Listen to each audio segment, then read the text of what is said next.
Well, good morning, everyone. Welcome to the Couples Academy show. My name is Hassani, and as you can see, I have a power pack full of women practitioners who are ready to get it in. We have Lakeisha Hines, we have Janella Bradley, and Miss Jules Smith. Welcome, ladies. Good morning and welcome to the show. Good morning. Good morning. Morning. We're excited this morning because we're continuing in a conversation that we started on yesterday. We were talking about 11 things couples have in common, those couples who've made the decision to stay together after the affair. And this is a very powerful conversation because this is the space where most people find themselves. Because we share this all the time.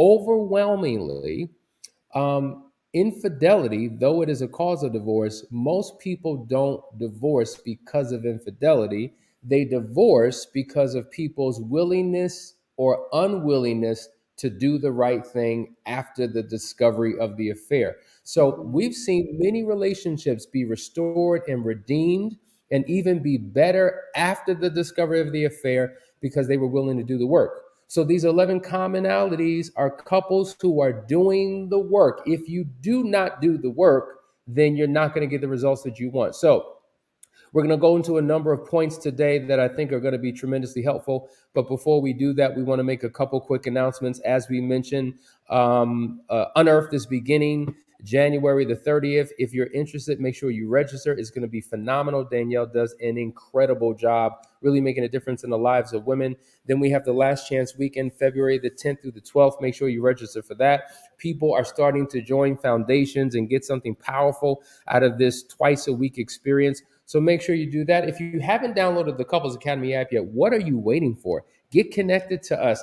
That's how you'll know what's going on. And make sure you take the time to like, share, and subscribe. All right, we're going to dive into this conversation. We're going to hit the first point. Lakeisha, please lead us out. Let's talk about some of these commonalities that these couples have in common. Absolutely. So the first one is they are willing to make changes. I must tell you, this one gets my blood boiling when I get a couple who there's one who's willing to change and the other one verbally says they're willing to change. They commit to the change because you know how we do it, Hassani. All of us, we ask, like, literally, are you willing to do the work? And they say yes. Are you committed to your marriage? Yes. Are you going to let us call you out when you're not showing up in the best way? Yes. And then I give homework and they're like, no. So that gets my blood boiling because I'm like, you have to be willing to do the work. And when you have that one spouse who's showing up every single day, every single week, committed, ready to do the work, and that other one shows up incomplete, it just tears their hope, their passion, their desire, the faith that they had in that person and in the relationship and in the marriage. It just tears it apart and it rips out their heart because the words are not aligning with the actions. So they have to be willing to make those necessary changes. And the reality is this: you have to be the change you want to see. So if you're not willing to make changes, then how can you have expectations of your spouse to change, but you're not willing to change? The reality is this: progress is impossible without change. And those who cannot change their minds cannot change anything. Everything starts here with everything that we talk about at Couples Academy, from your infidelity recovery to what I'm talking about with SOS in the bedroom. If you don't change your mind, your behavior will not change because everything begins here. And change will not come if we wait for some other person or some other time. We're the ones that we've been waiting for. We are the change that we seek. And I know that it's hard. I know it's not easy, but to improve is to change, and to be perfect is to change often. So how often are you willing to change? That's the Hey, question. how about it takes two to make a thing go right? Well, come on. Don't make me start dancing in here, Jewel. Like, Let me ask you this question, because I think we all agree with you that change is important. In your experience working with couples, do you find that there's one partner who struggles with doing the necessary work to bring about change more than the other? Meaning, is it more the betrayed spouse who struggles with doing the work to change, or is it more the unfaithful spouse from your experience, or is it a split down the middle? What have been your experiences in that regard? It's okay. So it can happen on both sides, right? Minimally though, the betrayer minimally will I find that they're not willing to make changes. And when they're not, a lot of it has to do with their own self-worth and their self-esteem because they don't feel like they are worthy or deserve to have a second chance because of what it is that they've done. And a lot of times, and we know this, like the affair is not the issue, right? It's everything that was going on before. So a lot of times they're not willing to face those issues that got them in this place in the first Mm, place. So I do see that, but more often than not, it is the betrayed that really struggles because I didn't cheat. interesting. I didn't do anything. So Absolutely. why do I have to do all this work and I didn't cheat? I didn't do nothing. I didn't go sleep with somebody else. Do you know somebody was flirting with me at work and I ignored them? And yet I have to do all of this work. So, Mm, yes, I do find that most times it's the betrayed that has difficulty with doing the work. And it's understandable, but you still got to do it. Hey, Keisha. wow. I think a lot of it also is they're so focused on the actual act where they don't even think about anything that transpired before the infidelity. Mm, Yes. Yes. Nobody thinks about that, Nobody wants to so talk all about the, that. yeah, I don't want to do no work because I didn't cheat. I didn't cheat. But what about the work that needed to take place before the cheating happened? Mhm. Mhm. that Exactly. is a phenomenal Sometimes point. Yeah. when I No, go think ahead. about the betrayer, I think that they feel like they might be going to like a torture chamber or something like that. So they are so afraid and they might not be willing. But think of it as an arrest. Like sometimes when the police make an arrest, you can either go willingly or you can go kicking and screaming. But when you are willing to go through the process, it's easier. No one gets beat up. You have people directing you, holding your hand through it. So sometimes the willingness will bring about a peace that kicking and screaming just don't have. So there's a good thing in being willing because it actually makes the process, a hard process, a little bit easier. Mhm. That's an excellent point. And since you're in the flow, let's go to the next one. The next commonality that these couples have in common is that I'm sorry, same one. They're willing to establish transparency. Unpack that for us. Exactly. Transparency is key when there has been a betrayal. You need to create a safe place for the hurt party. So, the betrayer, it is very important for you to be open and honest. But when you think about cheating, infidelity, it's based in selfishness, self centeredness. So, when you step into transparency, now you're considerate. Now you're changing from how things used to be, and the hurt party get to see a new side of you. So transparency is key. You will hear us say all the time that people who wait, hi go y'all, those who have nothing to hide, hide Hide nothing. And nothing. hide absolutely nothing. So when you show up and you're just an open book, that actually allows the hurt party to kind of settle down and see, okay, they feel hope, they feel a little bit more secure, and then they can begin to bring their walls down because now you're building Mm. a new foundation in your relationship because you're bringing something that you all didn't have. And transparency is key to building trust. That's the only way it's going to happen. You can't get around it if you're still hiding and sneaking and doing different things like that. And the beauty is each couple can choose how that look for them. Some people may say, you know what, we need to have passwords, give each other passwords, or take the passwords off, or you need to come home earlier. And one of the biggest things is if you say you're going to do something, just Mm. do it. It's just that simple. And the more that you do that, the more that anxiety in a relationship will begin to come down, and your family and your household won't be in such that dirt and grime of pain and disgust because now you're Mhm. showing up different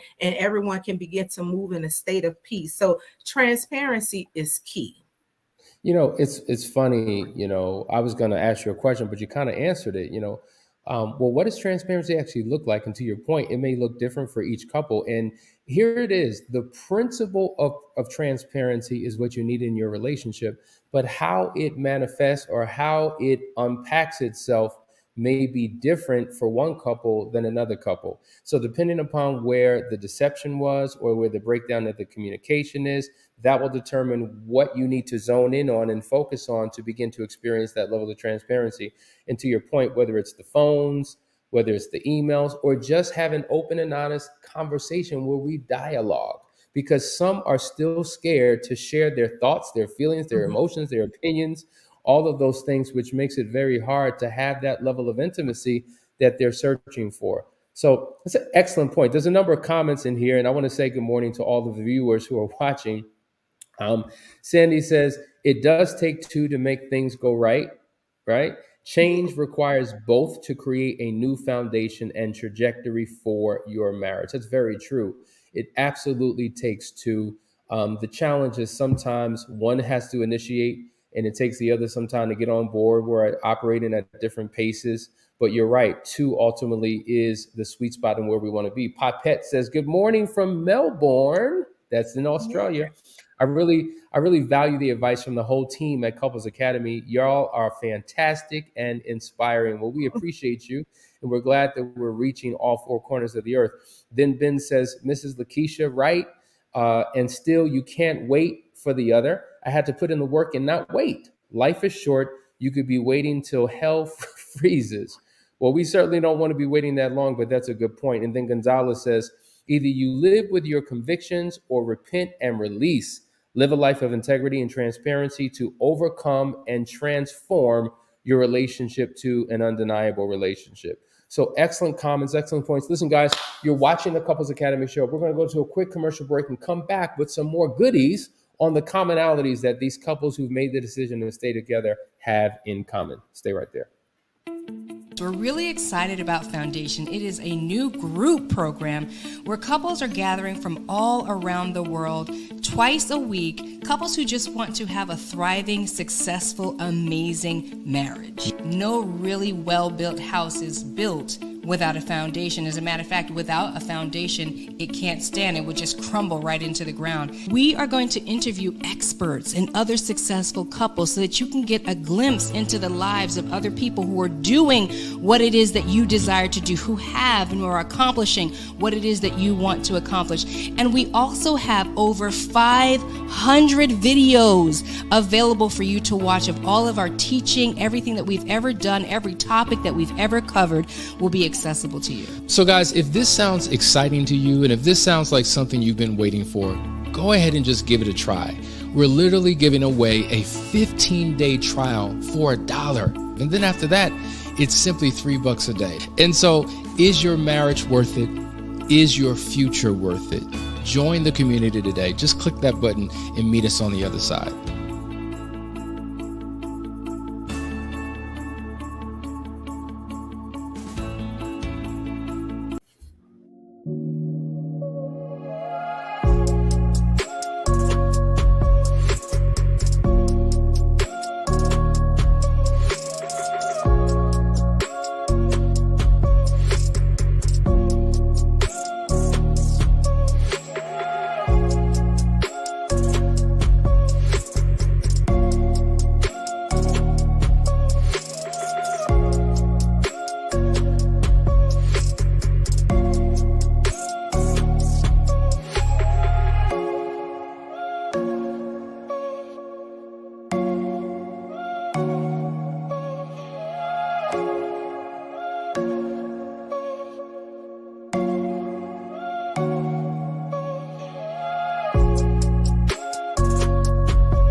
All right, guys, we're back. Welcome to the Couples Academy show. I just want to take a moment just to acknowledge the viewers Derek, good to see you, brother. He was at the Foundry experience from New Orleans. It was great seeing you. Bashan, my brother from Atlanta, he was there as well. Had a great time connecting with you. Good morning to Tamika and Lindsay and Kenny.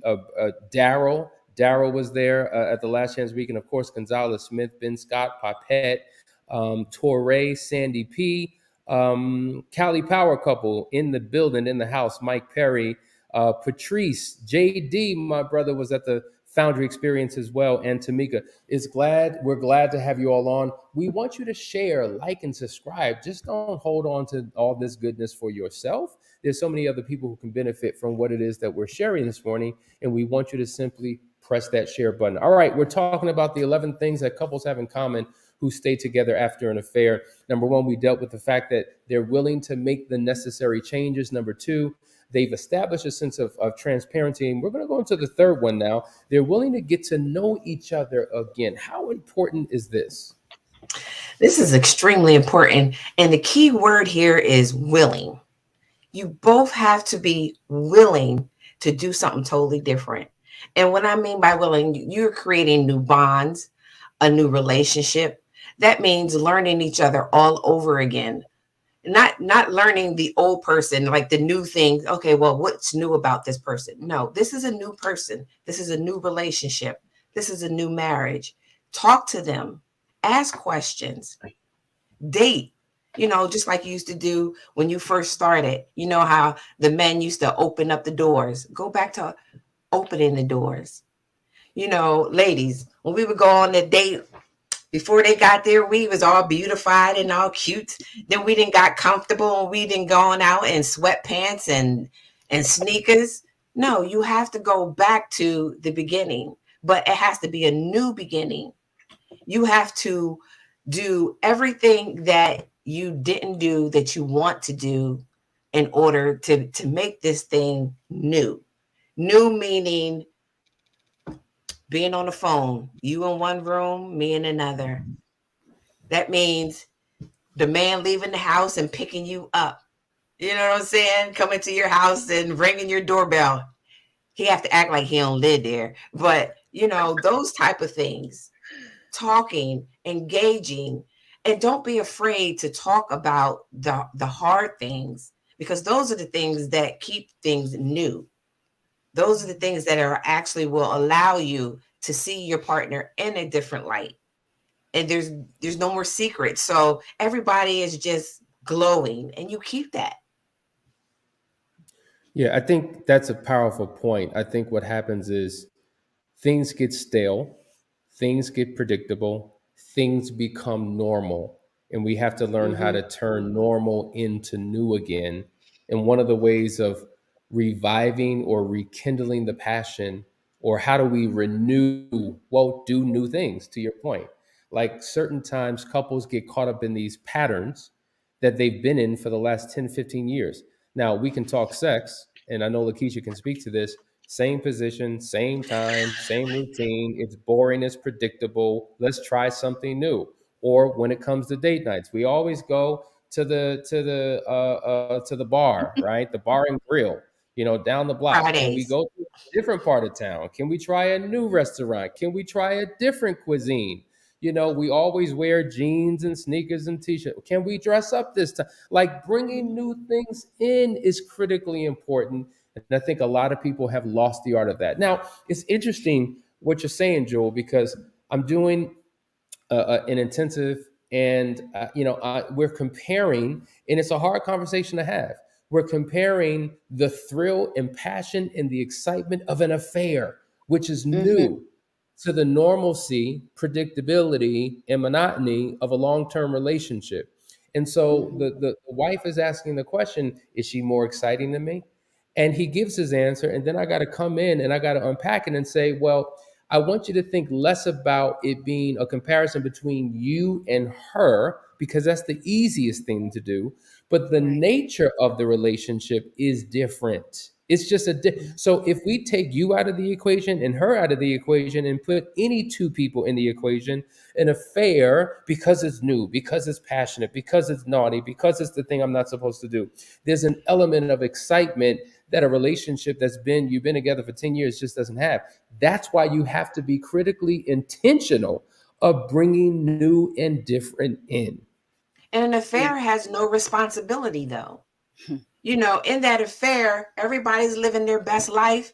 They're, you know, having a good time, but he has no he or she, there's no responsibility over there. They don't have to take care of the kids. They don't have to pay the bills. They don't Very true. have to, you know, do any of the relational true, you know, things. So of course it looks better over there because Yeah, And that's exactly right. Lakeisha, I'm sorry. Lakeisha, I wanted to jump over to you because in an affair, you're giving a person a portion of who you are, not the whole totality of who you are. So it's fictitious, it's fake, it's a fantasy, it's not real. And this is why, affair relationships that turn into committed relationships, there's a high probability of them not working. Go ahead, Lakeisha.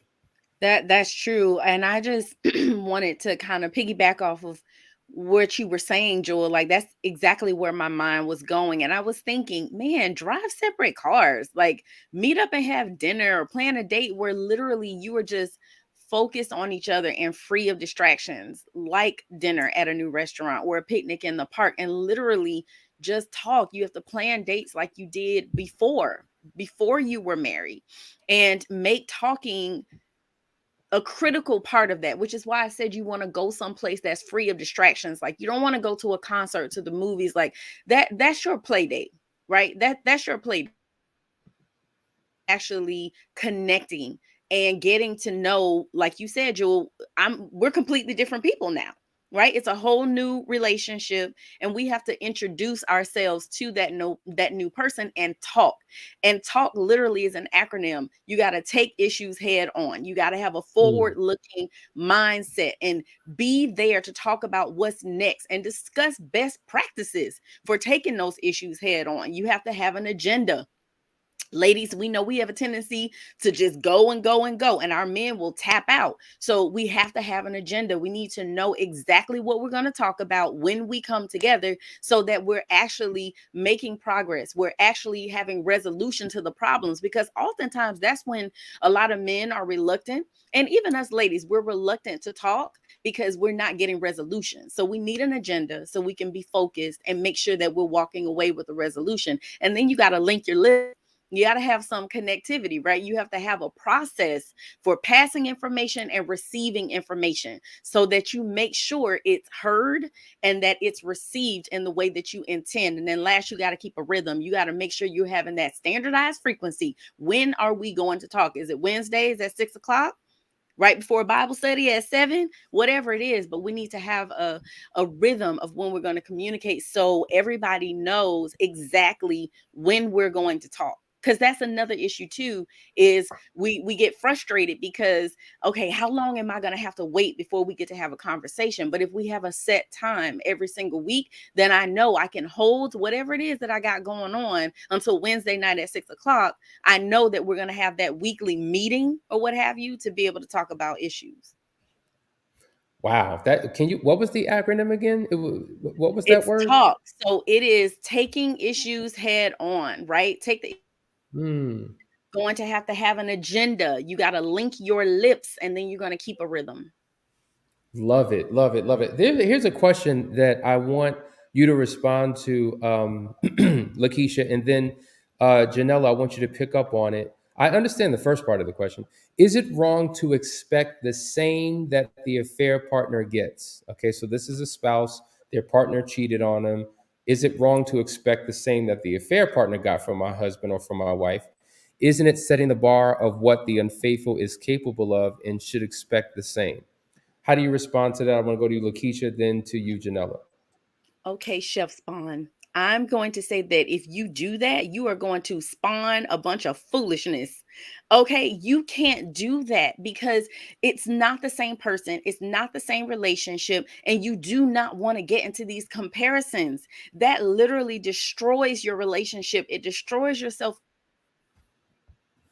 minimizes the value of who you are and also the potential of what the relationship could be. Why do I want to just limit it to that other person? I can be bigger, better, stronger.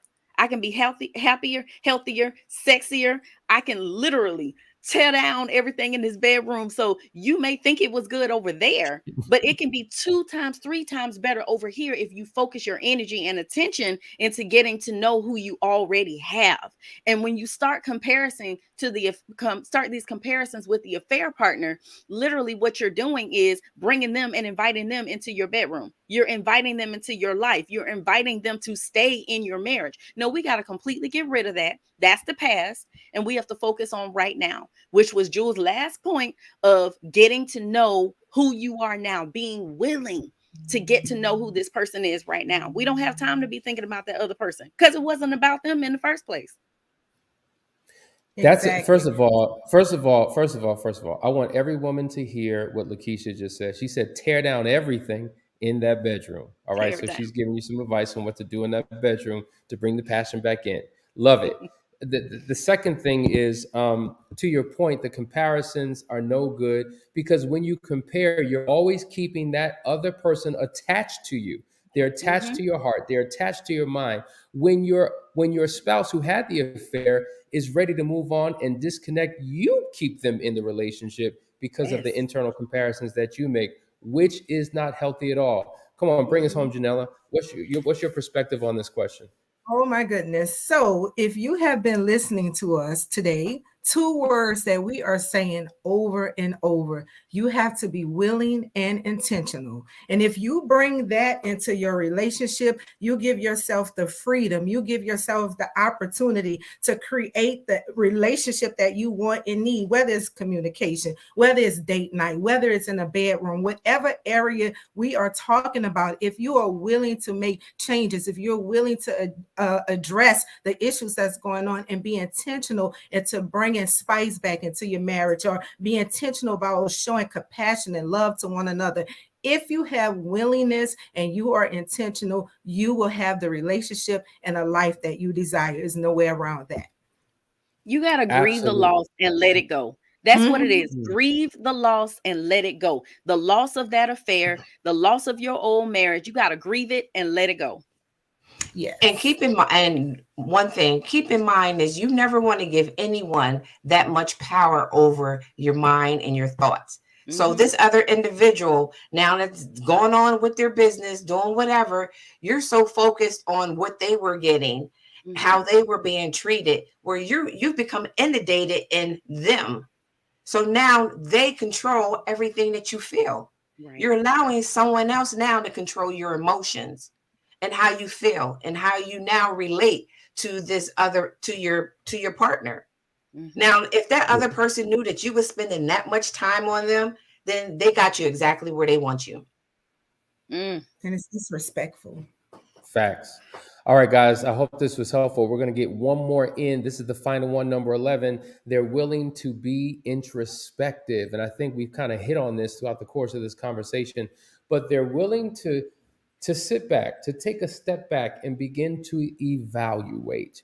We're talking about being self-aware, aware of oneself, but also being able to look back at one's past, right? And begin to reflect on what went wrong, what was right, what patterns need to be broken, what habits need to be released so that we can have something new and different in this existing relationship. And some of the ways that you can be introspective is by taking the time to journal. Journaling is an excellent exercise that really allows you to get all of these thoughts and all of these feelings that are in you out. And sometimes it doesn't really make sense until you take pad or pen to pad and begin to write it out. And some would say journaling on a pad is a lot more effective than actually typing. There's something that happens, there's a physiology that happens between your brain and your actual writing that allows things to come out a lot more clearly. And another thing is taking the time to meditate.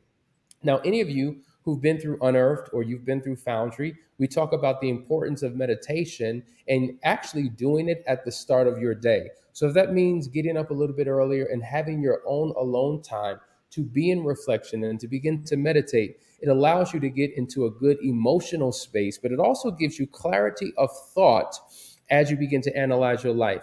And then engaging in self monitoring. This is where your intentionality comes in. So I've reflected, I've meditated, I've journaled. I need to be more consciously aware. And now I'm going to hold myself accountable by engaging in self monitoring. So when I feel certain feelings begin to creep up, I'm going to monitor myself. When I feel myself saying things or articulating things that may not be beneficial, I'm going to monitor myself. When I see myself going into old practices that will compromise the integrity of my relationship, I'm going to self-monitor myself. But self-monitoring doesn't only happen when you're aware of your own behaviors, but you have other people who you've given permission to hold you accountable. That level of accountability ensures that you stay on the right path. Just think about bowling. When you're bowling and that ball is going to, you have I always forget what they're called, the bumpers, right? Bumpers. That you put up on both sides that keep, right, the bumpers.